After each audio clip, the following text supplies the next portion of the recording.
Hello friends, ఈరోజు మేమైతే మా అమ్మమ్మ వాళ్ళ ఊరు పక్కనే ఉన్న ఒక కొండపైకైతే వచ్చామనమాట బ్యాంబూ చికెన్ చేసుకోవడానికి.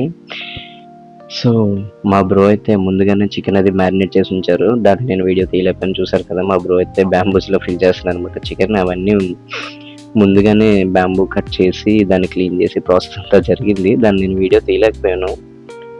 సో, వీడైతే మా బామ్మర్దనమాట. మా ప్రిపరేషన్ అంతా చాలా డిస్టర్బ్ చేస్తున్నాడని వాడిని కావాలనే పుల్లల కోసం పంపించేసామనమాట.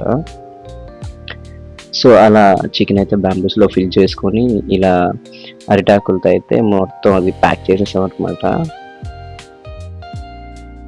మేమైతే ఒక 2 కిలోస్ చికెన్ తెచ్చుకున్నామనమాట. మొత్తానికి ఇలా ప్యాకింగ్ అంతా ప్రాసెస్ అంతా అయిన తర్వాత అవైతే 2 బ్యాంబూస్‌లో అయితే సరిపోయినాయి.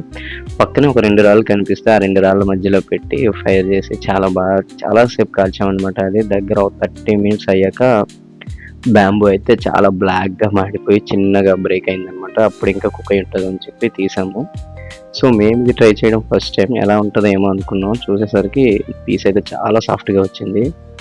ఇంకా టేస్ట్ విషయం చెప్పాల్సిన పని లేదు. చూడొచ్చు మీరే. చూస్తుంటేనే నోరూరింది నాకైతే.